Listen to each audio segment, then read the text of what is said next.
Okay then, welcome to the Genessis Models live show. We're back again this Friday. Sorry about last week. I was having a little sort of operation, so I missed last week. But we are all ready to continue with the Mig-15. Before we actually move on with this, I thought I'd like to sort of show you. I've had a nice delivery in of a load of models, and I thought I'd show you sort of what's coming up at Genessis Models. I've got a load of kits, which means a load of inbox reviews, and potentially one or two of them might be step by step. So I'm just going to run you through a couple that we've got here, and then just give a shout out if you kind of like one of them that you'd want to sort of see maybe a bit sooner. So I'll put it to the top of the list. I mean, one that I've already done an inbox review of, and you'll be seeing it soon, is Great War Hobbies 1/72 scale. F15E. That one's a real good one. That one should hopefully be up tomorrow, so hopefully you'll enjoy that. As always, feel free to throw any comments in the comment section, questions, answers, absolutely anything about modeling, even personal questions, whatever you want, and I'll do my best to answer them. Got another one here, which is the another 1/72 scale, the Martin B26B by Airfix. Also a nice kit just there. Sort of an oldish one. We've got some Kitty Hawk with their F101B Voodoo 1/48 scale. There is a lot here, so bear with me. We've got the Russian, big massive kit here, a Russian Mig-31B Foxhound by Hobby Boss 1/48 scale. We've also got another Hobby Boss 1/48 scale, which is a A4M Sky Hawk, also very good there. Nice new one by Airfix, which is the Hawk Hunter F6 1/48 scale. Right. We have a B51, sorry, a BF109G10. Nice kit here by Edard 1/48 scale. Probably a pack edition as well, so we got all bits of photo etch and stuff going on with that. Got another Kitty Hawk one here, which is their F16, but it's their Israeli Sufa version 1/48 scale. Nice one here. The Airfix did the Navy version, but now they've got the Phantom FGR2 just here. I think it was the GR1 or something, the first one they did, but nice one here by Airfix. Very popular one this was, 1/72 scale. Moving along, got some oldie ones here, but still good. The Royal Navy Sea Harrier FRS1, that's by Kinetic Models 1/48 scale. Hopefully you should be looking at that one quite nicely. We have got the Tempest Mark 5 Series 1. Again, another Provi Pack edition 1/48 scale by Edard. Right, sweet kit there. Just a couple more. We've got a Focke-Wulf 190 A2 1/48 scale by Edard. Another Provi pack. I do like Edard. Their kits are really nice, but they do rebox a lot. I'd like to see them launch something new. Got something here by Takum. This is 1/35 scale. It's an M3 Lee. So a little bit of armour going on there. Got a bit of Tamiya also with their Mitsubishi A6 M5C0. That's 1/48 by Tamiya. So there's a whole bunch of kits that have just come in. So they're going to be, as I say, inbox reviews and everything. Get your comments in. Let me know which ones you would like to see first, and I'll get some inbox reviews going of them. Just checking the chat. Nothing going on there. So let's get back to the Mig-15. The Mig-15, if you remember last week, we sort of brought it together, fitted it together, but now we've sort of got like filling, sanding, scribing, and potentially we should hopefully get like some masking done on the canopy section, that kind of cool stuff. So let's change camera angle for that, and here we go. There we go. Right then, so I've already sort of gone round a lot of this already. Let's just bring you in a bit closer. So what we've got here is, if you remember last week, we got our join line. We put down a bit of filler, as you can see here. So now what we want to do is we want to sand this so it looks as if it's just one piece, so you don't see a join line or any gaps or anything. It just looks as though this was just one piece to give it that professional look. So there's a few ways we can go about this. There are tools like this, which we can just basically sort of which basically you sort of find which one is going to have the best curve, which would probably be this one, and then you sort of just scrape along. And the whole idea is that you scrape the plastic and then it sort of gives you a sort of seamless finish. That's one way of doing it, but the most traditional way is if we just get some sanding sticks out just here, which, I mean, we can go about this in lots of different ways. Depending on what you're sort of feeling here, it doesn't feel that bad, so we don't have to go too aggressive. I do like to use spongy sanding sticks when it comes to stuff like this, because, well, when it comes to this curve, we've got a curve going on here.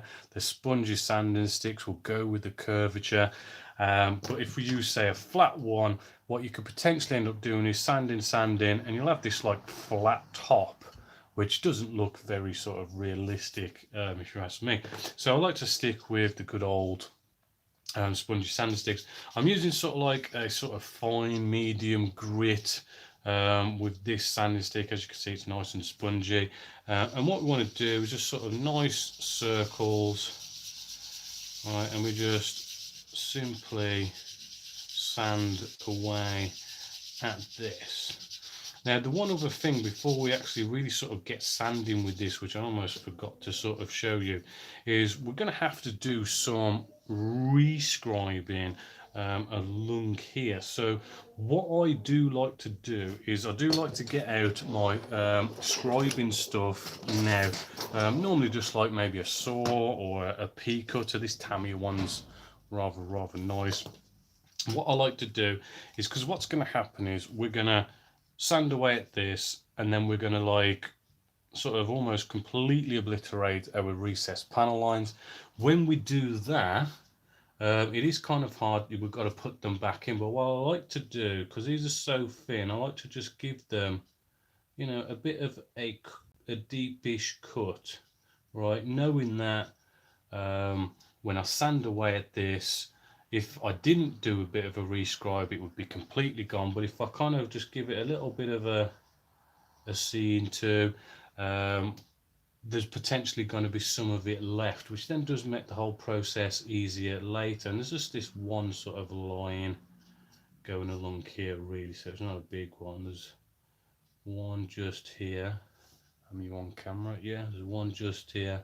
And all I'm doing, I mean, when you use the pea cutter, we'll show it more later, but I like to hold it like this. It sort of gives us this steady point. So, you know, these three fingers here are sort of trying to hold the model, right? And I'm not dragging the pea cutter. It's not so accurate that way.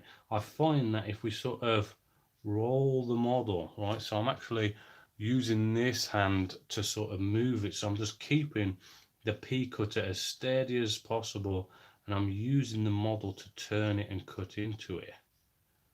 Right, as you can see there, it just makes your hand more stable for cutting it, and we get just those nice straight lines. And while there's recessed panel lines there, it's easy to follow that, which is why I like to do it just a little bit before we really get into the sanding. So again, back to the sanding. Right, we're just going to sort of nicely circles, and you just want to keep on sanding at these areas until you basically don't see the line. And when we've got some filler just here, you know, you basically want to keep sanding at that until really the filler's gone. Right, it shouldn't take too long, but you know, don't rush these things. Hopefully, as you can see where I've just scribed that bit in there, you can actually see the sanding dust is in that little recessed panel line just there. Right, so that's going to hopefully still be there once we finish sanding. I'm just going to get in this. As you could see, we put that filler there because there was a little sort of dip in there. I'm still sort of sanding away at it.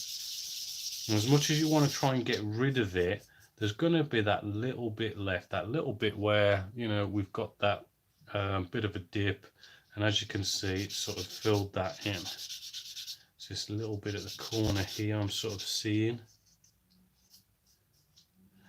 Right, now, once we've sort of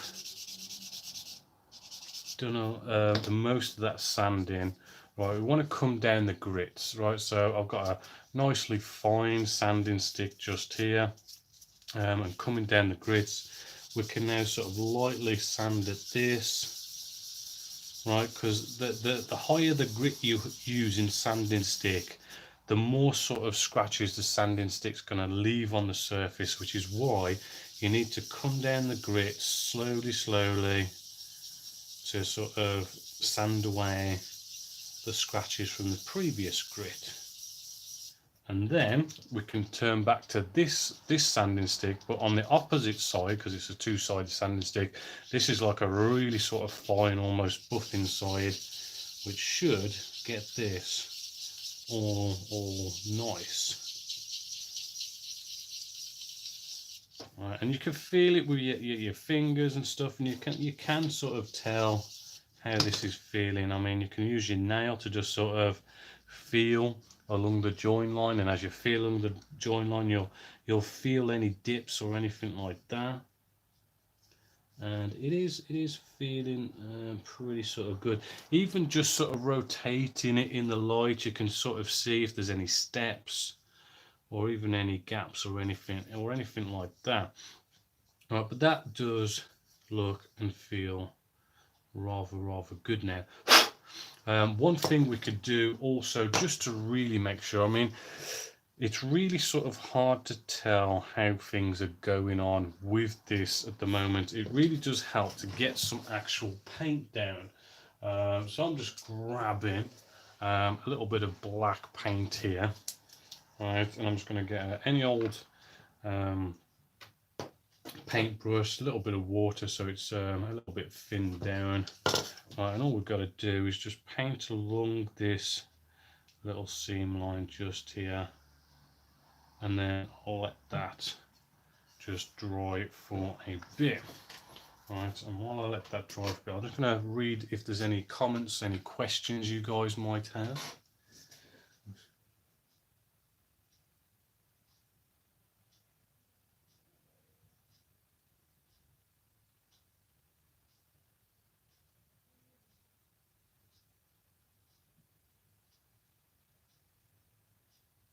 Okay, we've got a question here from Kiss about how do we scratch the round holes in on the fuselage? And I'm thinking what you're on about is we've just sanded away this seam line.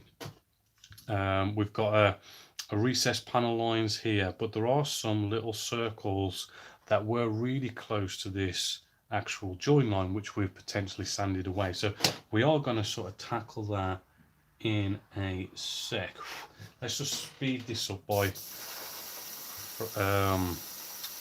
cutting to air with the airbrush, and hopefully what we should see, is what this is going to look like with paint on, and that's what this is all about really, is to, you know, get this with paint on looking good. and with the paint down we'll be able to see where there's any sort of mistakes or any sort of scratches. So just get rid of that blob there. Okay, that's almost dry.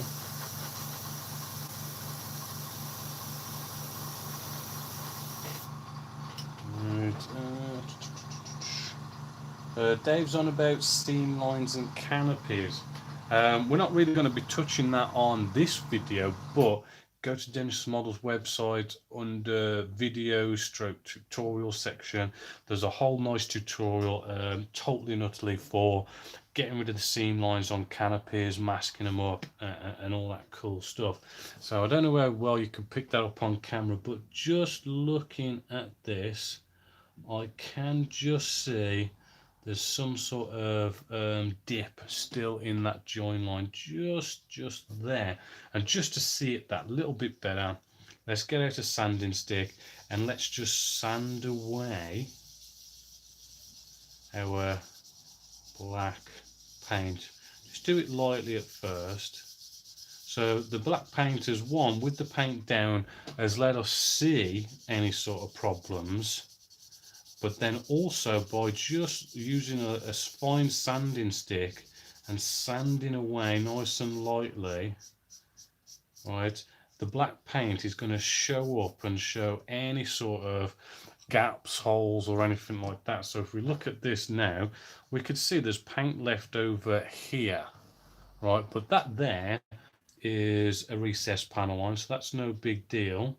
Same there and there, but then just here where I just said, you know, it looks like there's a little dip, I am just seeing that black little line, faint little line just there. There's one on the back here that I had as an example. Again, just here I did the same thing, sanded away the black paint, and you can see the black paint just in there. That is just indicating that we do have, you know, a little gap on our recess panel line, and we need to sort that out. Right, so looking at this, we're looking good. So what we're going to do, I probably won't do it live on camera, but we did touch on this last time. Right, if we get out, we can get out the Mr. Surfacer, and what we do is we can paint that nicely on our little sort of like recess, little gap in the join line just there. As I say, I've got one just here, paint it on there, and then just follow the same procedure, sand it away. As I say, I'll do that off camera because we've already sort of covered that now. The next thing now is sort of like rescribing everything back in. Now, as you can see, because we did that little bit of scribing at the beginning, you know, we've still got a bit of a recess here, so I can quite easily freehand just nicely, you know, get that recess all back to normal. Right, just like that, all done and dusted. Right, same here. As you can see, I'm not really sort of dragging the P-cutter, I'm moving the model. Right, but you know, as we sort of move along, you know, there's potentially we're going to need some different tools to help us with this, because like what we've also got here, let's just get out the right template, is, as somebody already asked, was how do we get the circles back in, because there is 3 circles just here. Hopefully you're picking this up on camera and it is live, but we've got like 3 little circles just here. So for this, it's good to go off and get these lovely little templates. They're around about maybe £10 or so. They do come in sort of, I mean, I've brought them with certain bits of photo etch. You can buy them as sets of 1, 2 or 3. There is absolutely loads of different ones you can collect. Right, I've just got like a whole load of tools in here. I'll just show you a couple more. They are really cool. We've got like triangular ones here. We've got ones for like little rivet ones as well. Can't get them out with these gloves on, sorry. Here we go. Okay. One sec, I'm having trouble getting them out. Here we go, here we go. We've even got ones that you can sort of put rivets in as well, because I've got these little sort of teeth and you just pop the little rivets in as well. All rather cool.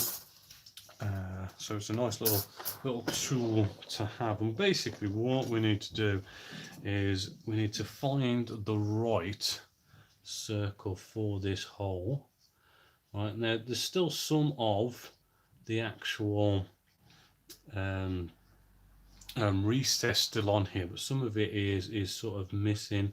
I know some people would sort of rather completely sand them away so there's nothing left, and then make their own circles, because it would be more precise that way. But there's nothing stopping us from just using this circular template.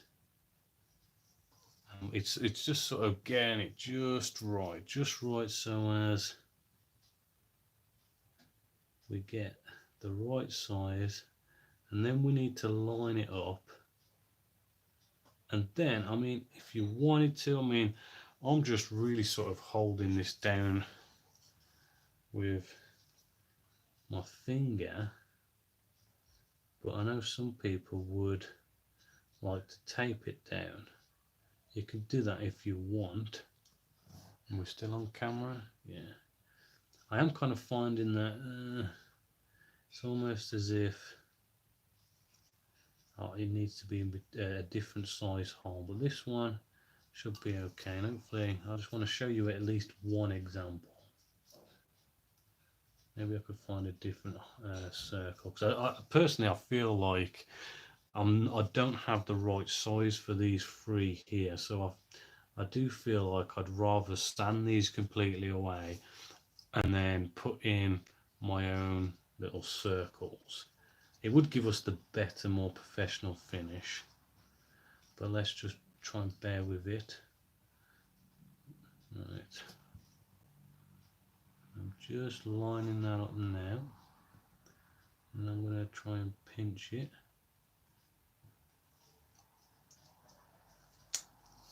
Let's just try and get this right. As you can see, I mean, this kind of stuff is quite fiddly. Right, it doesn't get done. There we go.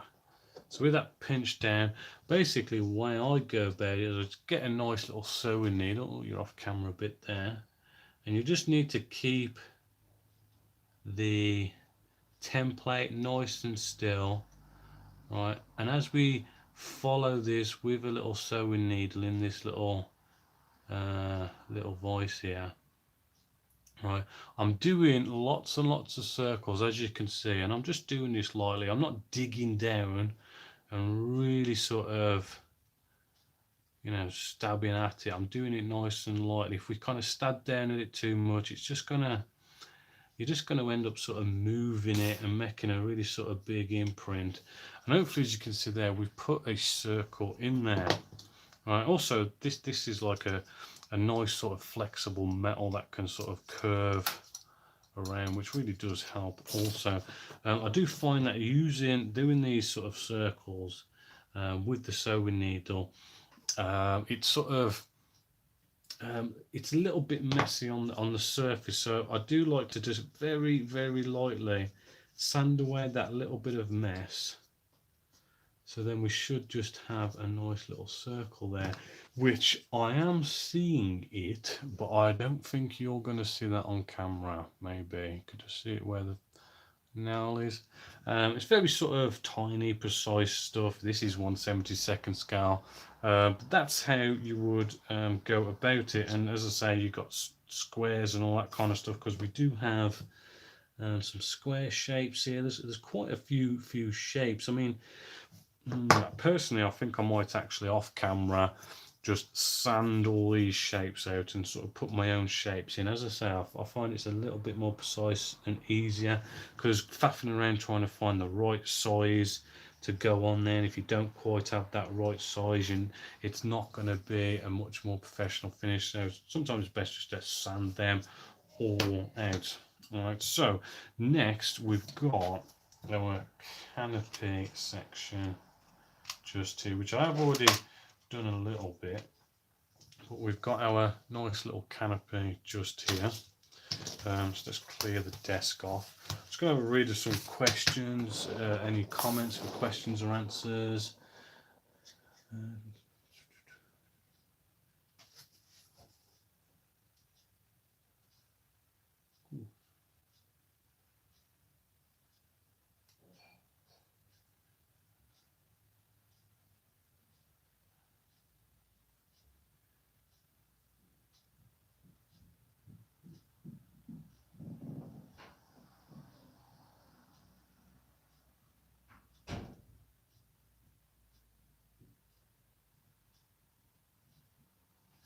Okay, just had a quick read through all the comments, nothing, no real questions and answers there. So we've got our canopy just here.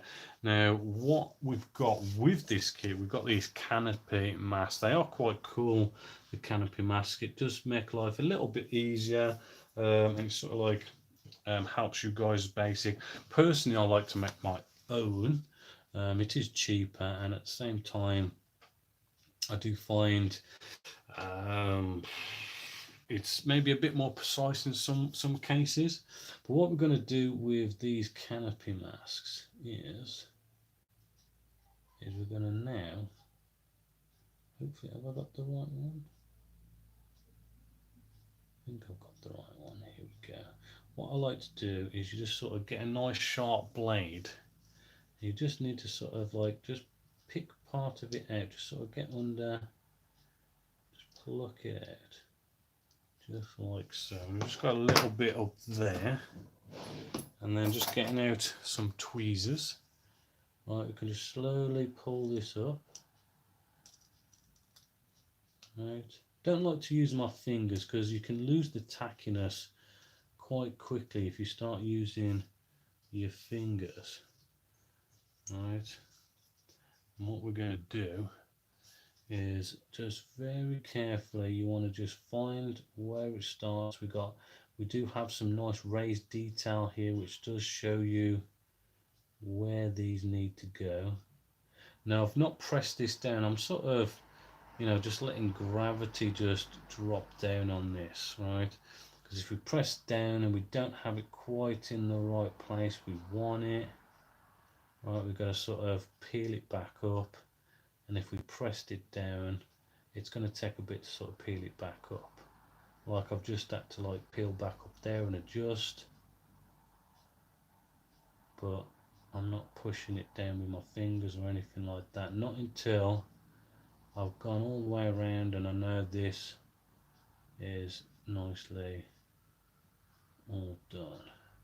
Right, so I'm quite happy with that piece down now. So what I'm going to do, I am going to sort of like now push it down, and I like to use my nail just to sort of do any sort of micro moving, adjusting, pushing it just in position, just fine tune it that little bit, and then we should have the other part. It looks like this is like a 4-parter going on. So again, we just peel that up with our blade and then just start pulling it. Don't sort of pull it off in one go because you might tear it. Right, so I like to sort of peel it up a bit, move it along, and just bring the tweezers along with it, slowly pulling that up. Okay, this one's a little bit like it hasn't cut very well on the machine. There we go. Just need a little bit of force. And again, we're just gonna, are we on camera? Yeah.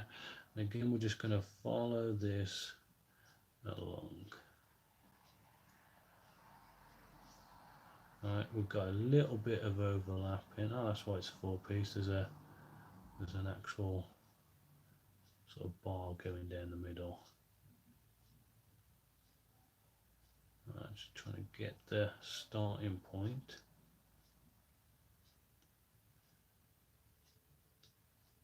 And as you can see, by not pressing it down, it just allows you to pull it back up and adjust where need be. Right. So this is a bit of a fiddly bit to do. Right, so I'm just being careful, taking my time.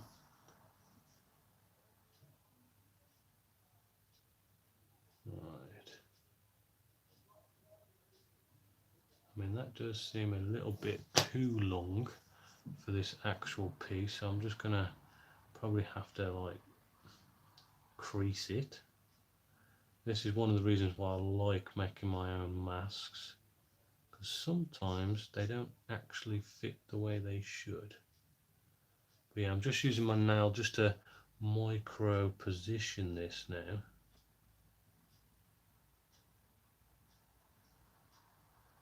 There we go. I think we're almost there with this.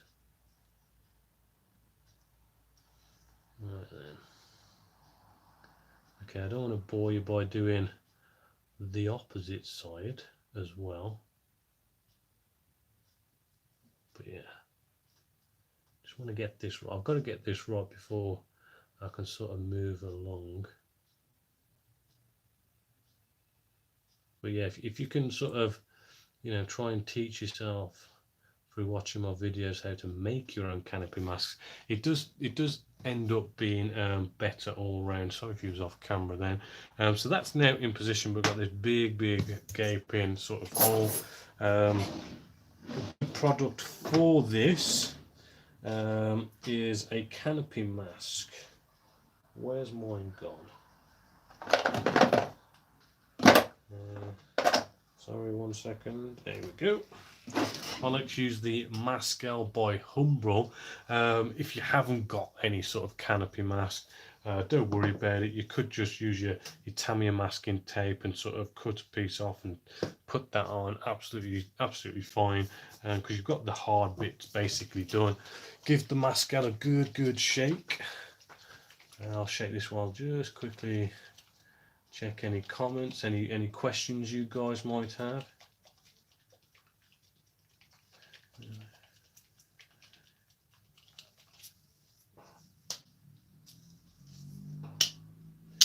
Okay, here we go.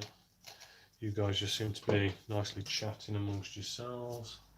Right, this is where just get out, you know, a crappy sort of brush, which I'm just trying to find a sort of a crappy brush. Yeah, this is a nice crappy brush. Right, it absolutely reeks. Very fishy. Right, and this is just nice and simple. We can just paint this on. It dries really quickly. Right, it just makes the job nice and easy. You know, all the hard work's been done. We've not got to worry about being really precise with our painting. We can just nicely overlap onto the masking tape. You know, that'll dry really quick, and you can just put, you can with this stuff, just put really nice big thick coats on. Right, really no big deal. As you can see, I'll put a nice big thick coat there, and that is going to be nice and ready to spray on. Now I'm going to have my canopy in the closed position. Now before we move on with that, just getting out some, oh, I think I used cellulose thinners for this. Right, just to clean your paintbrush. I know it's an old paintbrush, but you know, we still want to try and be able to use it again. Just kind of wipe off most of it. Right, and just so we can use it again, I'm just going to pop out some cellulose thinners, basically lacquer based thinners, you know, really sort of strong stuff. Dip it in there, right, and that will clean that up really nice. Ready to use your paintbrush again. Right, there we go. Just put that away. Right then. So we're sort of coming to the end a little bit. We'll probably glue the canopy on next week, right? But really, you want to sort of just get some cotton wool buds as well, because we've been sort of messing with this. I mean, obviously, I'd need to finish this. You want to finish this before you clean it up, but just getting some cotton wool buds, cleaning the inside just to make sure we've got no bits in there, because we will be gluing this on, and we want to make sure that's all good. But we'll sort that out next week. One other thing I do want to also show you is there is a lot of lovely rivet work detail going on all over this model, and I want to put them back in where we've done sanding. So there's a couple of tools. I do believe this is like, I mean, this is like a rivet tool. This one's from Trumpeter, and it's got these sort of little wheels in there, and it basically sort of digs in. I do like the, oh, where did I get these? I think this was from RB Productions. It's basically a bit of photo etch, and I put a little bolt and a screw on here, and it comes with all sorts of different sizes and different spaces and stuff. And with this, it's sort of like the same process. We want to, when doing this, right, is we want to find our starting point, apply a bit of pressure, get one of the teeth. You got to sort of really get looking close, right, very fine here. Get one of the teeth starting where you want it to start, and then maybe sort of close one eye and just follow it along our recessed panel line. And as you get to the end, don't take it off yet. You want to just make sure that that last one pokes in right where you want it. Now this is quite fine, so you're probably not seeing that at all, but we've just put in some nice rivets in there. Also, don't dig down too hard. Your pressure you put down is going to, you know, dictate the depth that these rivets are going to be, right? So if we really dig down really hard, we're going to make bigger holes, deeper holes. So you want to sort of look around the rest of the model. What are all the rest of the recessed rivets like? These are quite faint, very fine, very nice detailed. So you don't want to be with this one going too much pressure, just nice and light, just to make everything nice and consistent with the rest of our recessed rivets. So again, I've just put another one in there, trying to keep it nice and light, and we can do some here as well. So again, you know, getting that first tuft, you've got to really look close to find that first tuft just on here, and getting it right where you want it to start, and then, you know, sort of looking at it. I like to look at it at like a 90-degree angle, close one eye, and just keep it as straight as possible. Right, and then I kind of stop as we get to the end. I sort of look at it and get that last tooth going where I want it. Right, and then the same this one side. Get that tooth, start in position. Look at it at a 90-degree angle, close one eye, roll it along nice and straight. Right, and then look at it again from this side to get that last tooth going in. Very sort of close work stuff, nice and micro and whatnot. Other fingers as well is, as you can see how I'm holding it the same way I hold my pea cutter, with my 3 fingers there to the left side. Well, I'm left-handed, but you know, if you're right-handed, finger and thumb just here. And I am sort of again rotating the model, right? Not sort of pushing along with our little rivet maker here. I'm rolling it away over, so basically I'm keeping the tool as steady and as straight as possible while just moving the actual model like so, right? One other thing is as well, what these rivet makers do, they don't sort of like chop out a piece, they sort of cut in and it sort of bevels up a little bit. So if you do, you will sort of feel that all these little recesses you just made, that it's sort of, you know, you can feel it on the surface, right? It's just sort of pushed a hole in the plastic, and around the side it's pushed the plastic up. So I do like to, very lightly with a fine sanding stick, right, really lightly, we don't want to sort of ruin this. I like to give it a little tiny sand just to kind of get rid of those little imperfections from making the rivets, like so. So if you feel it now, oh yeah, that's gone now. But the one thing about rivets is we've just give that a little bit of a sand. So we've potentially got sanding dust in recessed panel lines, recessed rivets, right? So getting out a toothbrush, maybe dip it in a little bit of water, and what we can do is we can sort of just clean this area up, right? And sort of dig out any recess, any sort of sanding dust that's gone into like these recessed rivets and recessed panels, right? And cleans up the area. Right, because what's going to happen is if we've got sanding dust in recessed rivets, we come along to the spray stage, spray on top, that sanding dust is going to act like a filler, and then you've ended up filling in all your recessed panel lines and rivets. Just getting out a kitchen paper towel, and we can just sort of clean that up. Right, now I can just see this with the naked eye. I don't know how well you can see it with the camera, but I can see those rivets in there, recessed rivets, recessed panel lines that we've done. You know, and that is, you know, starting to come together nicely, back to what it was, and looking as if it's all just one piece, which then gives us that nice professional look to it. So we are sort of coming to the end now. I'm just going to quickly check if there's any questions from you guys. Tim says his vote is for the M3 Lee. So yeah, we might sort of get that one out as an inbox review soonish.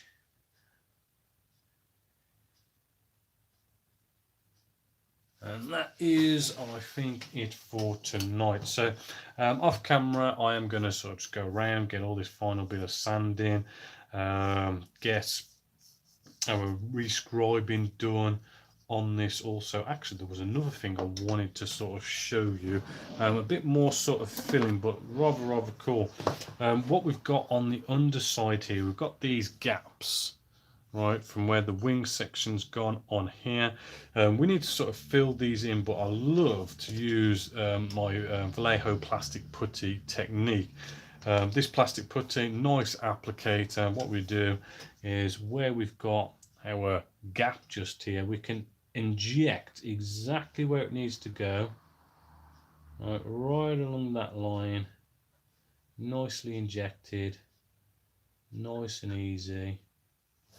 Right, getting out cotton wool bud, make it a bit not moist, and what we do is we just wipe along where that gap is while it's still wet. You can't do this while it once it's dried, right? And we just clean that up nicely, right? So as you can see, we've nicely filled that gap. Now this technique isn't good for doing like seamless finishes, but for some area, I mean these areas here, you can get away with saying that they're a recessed panel line. They're all right for that. One thing you got to sort of remember is, I mean, just here there's like a little bubble, so maybe just injecting that little spot there, and while it's still wet, again we just wipe it away with a cotton wool bud, just like so. Right, after it's dried, you might notice an air bubbles come back, so again just do a second application.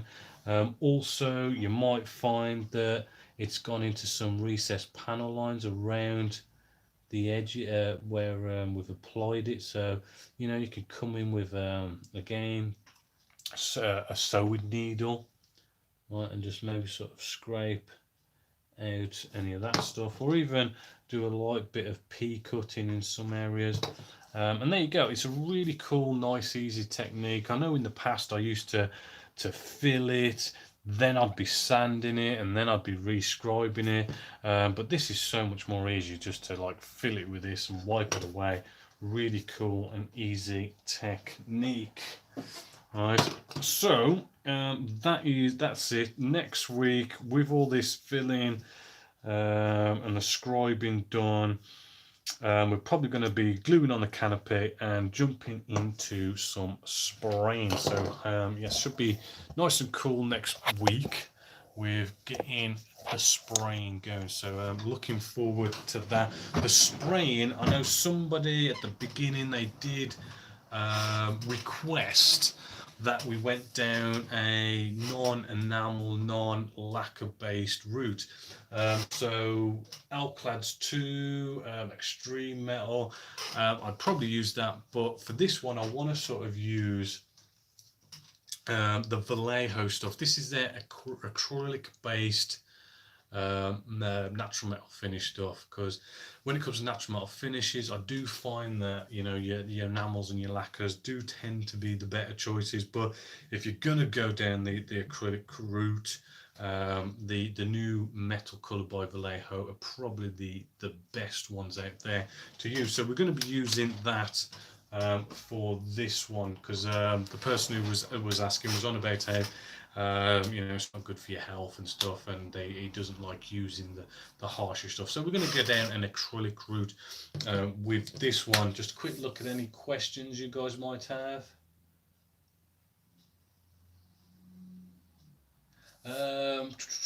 Okay, we've got Brian. He's on about the Vallejo plastic putty going hard in the tube before you get to use it. To be honest with you, I've not had that problem. I've had a fair few of these. I know some people have had that problem, and I think it is just you can't really leave this lid off for that long at all. You know, literally sort of use it, get the lid back on. You know, don't sort of leave the lid off for like a couple of hours. As soon as it starts drying up in there. Also make sure the lid is going on fully. I know sometimes, you know, you might have a bit sort of oozed out the top, and then you put the lid on, and then it builds up and builds up, and before you know it, your lid's sort of out here because you can't close it properly. Just make sure you've got no sort of cuts in the tube and stuff. It's just generally sort of trying to keep everything clean, the nozzle clean, make sure your lid's clean, and just always, you know, get that lid on as soon as you can. And I've not had any problems just doing that. Also, I mean, there's like temperature as well. I know some of you guys have your hobby shopping, your little hobby area in a shed or something. I used to have that as well. I know in winter it gets cold, summer it gets really hot. That can sort of dry stuff out as well. So, you know, temperature is something to watch out for also. Apart from that, which basically it's a little sort of general sort of news here at Genessis Models. As you can see, we've had loads more kits come in. We're going to be doing a bunch of inbox reviews for them. We've started the brand new group build, which is 1/72 scale. Been seeing your guys work, actually really cool. Also, the diorama group build came to an end last month. I announced the winners, so congratulations to all the winners. If you are watching, I haven't had any of you guys email me your mailing addresses to get these trophies shipped out to you. So if you could get those emails over to me, and I can get your trophies sent out also. But apart from that, that is it for tonight. So I will catch you next Friday at 6 o'clock, where we will be jumping in and spraying our Mig-15. So until next time, happy modelling. My name is Bob Waldron. This is Genessis Models, and I hope you've enjoyed.